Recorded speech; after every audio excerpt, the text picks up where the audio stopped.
Hello students, Marathi shorthand 80 words per minute डिक्टेशनसाठी तयार रहा. भारत हा कृषीप्रधान देश आहे. या देशातील 70% समाज हा शेती या व्यवसायावर अवलंबून आहे. तेच त्याच्या उपजीविकेचे साधन आहे. शेतकरी हा बळीराजा, शेतात राबतो, घाम गाळतो.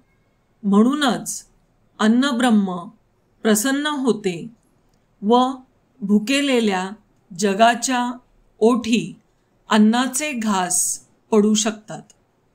तो शेतकरी जर सुखी नसेल, देशातील बहुजन वर्ग जर सुखी नसेल, तर देश सुखी कसा होणार?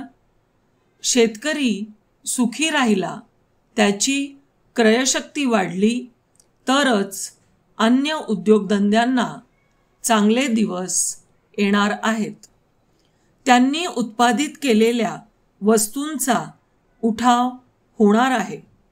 अन्यथा अनेक कारणांनी शेतकऱ्यांनी म्हणजे बहुजन वर्गाने जर या बाजारपेठेकडे पाठ वळवली, तर त्या सर्व उद्योगधंद्यांना मंदीच्या लाटेला तोंड द्यावे लागेल.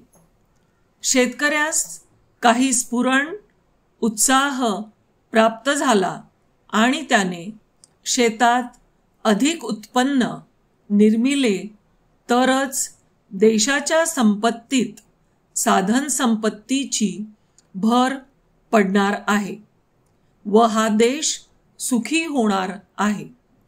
शेतकरी वर्गच जर उदासीन राहिला, तर हा संपत्तीचा झरा आटून जाणार आहे.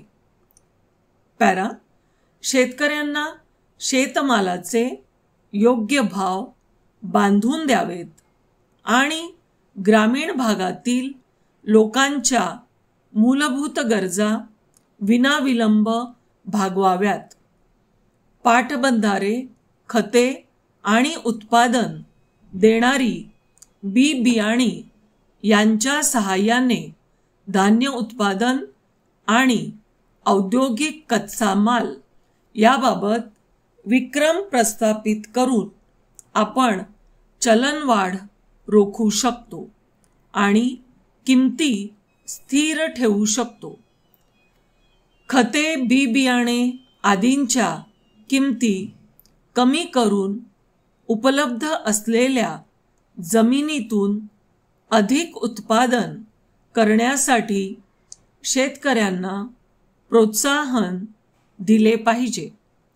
अन्नाच्या बाबतीत स्वयंपूर्ण होऊन आपण आपल्या देशाचे आर्थिकच नव्हे, तर सर्व प्रकारचे स्वातंत्र्य टिकवू शकलो व त्याला अधिक शक्तिशाली बनवू शकलो आहोत. ग्रामीण भागातून शहराकडे येणारा साधनसामग्रीचा ओघ पाहिजे. ग्रामीण भागात अधिकाधिक राज्यात उपलब्ध होईल आणि वाढत्या लोकसंख्येला पुरेसा अन्न पुरवठा करता येईल, हे उद्दिष्ट डोळ्यासमोर ठेवून शेतीविषयक योजना आखल्या पाहिजेत. शेतीवर आधारित लघु उद्योगाची मोठ्या प्रमाणावर वाढ केली पाहिजे. धन्यवाद स्टुडंट्स. रोज प्रॅक्टिस करा, सतत डिक्टेशन घ्या आणि चुका कशाच्या होतात त्याचा आढावा घ्या. All the best.